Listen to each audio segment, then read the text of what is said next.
Salut les amis et bienvenue dans ce nouvel épisode concernant la construction de notre maison. Donc ça y est, cette fois on attaque vraiment pour de vrai.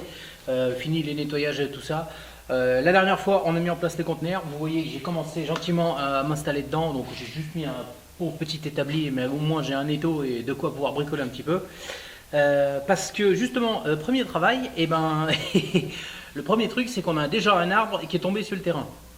Donc premier travail, on va être obligé de virer l'arbre. Donc l'arbre appartient à mon voisin, mais il est tombé de mon côté. Il a rien pour le débarrasser, donc bon, j'ai dit pas de problème, on s'en occupe. J'ai les tronçonneuses, il y a le tractopelle, il y a le tracteur des remorques, on va déblayer ça. Donc on attaque par ça et ensuite terrassement. Mais première chose, petit coup d'affûtage à la tronçonneuse parce que ça coupe plus rien. Allez, c'est parti.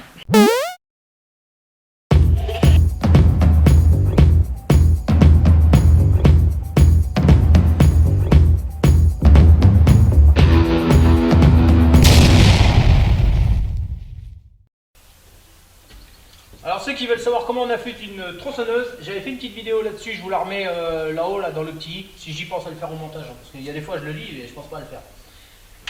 Mais si j'y pense, vous saurez. Allez!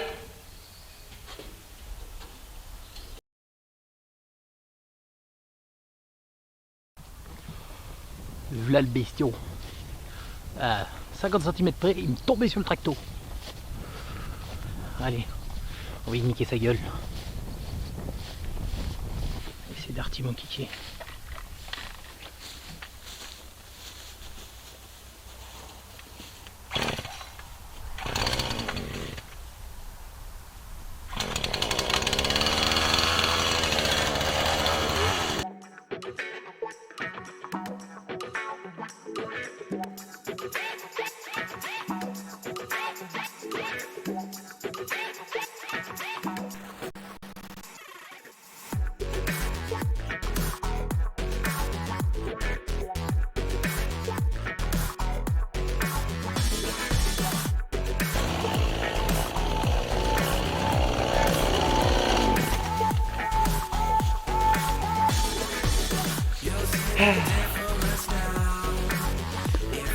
Bon, on va changer l'arme. Bon les amis, la flotte s'est mise à tomber, du coup j'ai dû remballer la caméra et j'ai pas pu vous filmer la petite sœur que je vous parlais tout à l'heure. Donc je vous la montre maintenant. Voilà, donc Husqvarna 395 XP. 95 cm3, guide de 70, donc autant vous dire que les billes, ça tronçonne, ça envoie le pâté. C'est dommage que j'ai pas pu vous la montrer en action, mais bon, voilà. On va pas débattre sur la tronçonneuse, ou juste en deux mots, on avait choisi celle-là, nous. Il existe un modèle au-dessus chez Husqvarna, la 3120, donc 118 cm3, mais elle était un peu plus chère, et puis même si on fait beaucoup de bois, c'était pas justifié de prendre une aussi grosse. Donc voilà, on a pris le modèle juste en dessous. On peut la monter avec un guide jusqu'à 90, je crois. Donc autant dire que ça fait de la belle bille. Mais déjà 70, ça parie. Bon voilà, assez bavardé. Du coup, l'arbre est viré. J'ai pas ressorti la caméra non plus. Là, j'ai fait le traçage. Donc là, j'avais mes 4 piquets. Je vais vous montrer. Les 4 piquets de terrassement.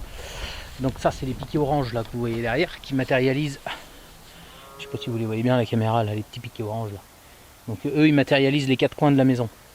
Donc il faut que je fasse le terrassement un petit peu plus large que ça. Donc j'ai matérialisé au sol avec de la bombe jaune. Donc j'ai tracé et maintenant on va passer à l'action. Pour ça, j'ai sorti le vieux pétarou. Donc je lui ai mis le godet un peu plus large. J'ai mis le godet de, je sais pas combien il fait celui-là, 70. Voilà, pour que ça aille un peu plus vite. On va lui faire un petit graissage, un petit check-up complet, niveau d'huile, niveau d'eau, lui remettre un peu de gasoil, graisser tous les axes. Et puis c'est parti. Allez, on fait ça.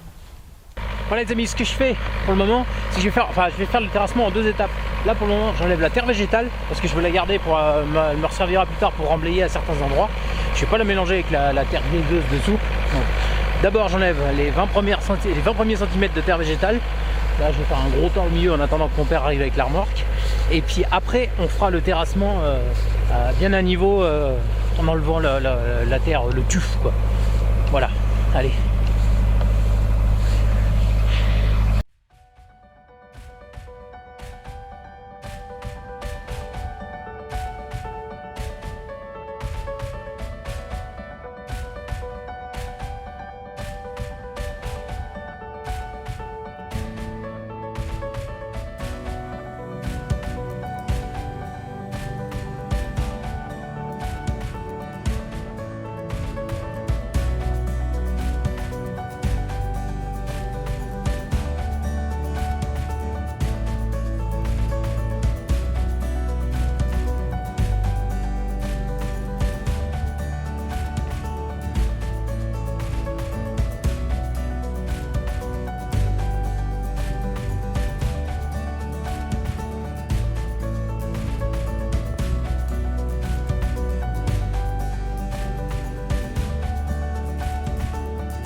Donc ce que je vais faire là, c'est que le dernier coup, on a bien taffé avec le padré, donc il y a on va dire 75% du terrassement qui est fait. On a dû arrêter parce que bon, c'était trop tard, on a d'autres trucs à finir. Donc là, on va continuer. Ce que je fais, j'ai mis mon laser là-bas.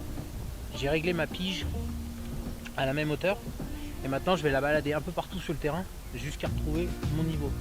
Et à chaque fois que j'aurai le niveau, je mets un coup de bombe. Comme ça, quand je vais finir le terrassement, parce que c'est moi qui vais finir là, le padré n'est pas là. Donc j'ai un peu moins l'habitude que lui, il faut le dire. Donc ça va m'aider à me repérer.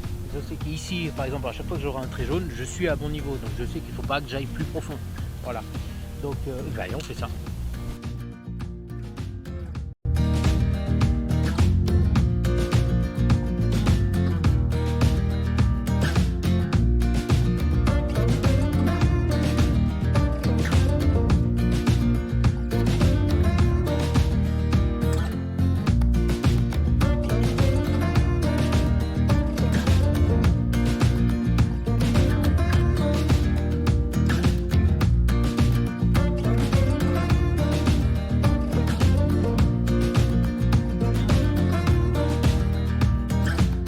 Bon les amis, on arrive à la fin de cette vidéo.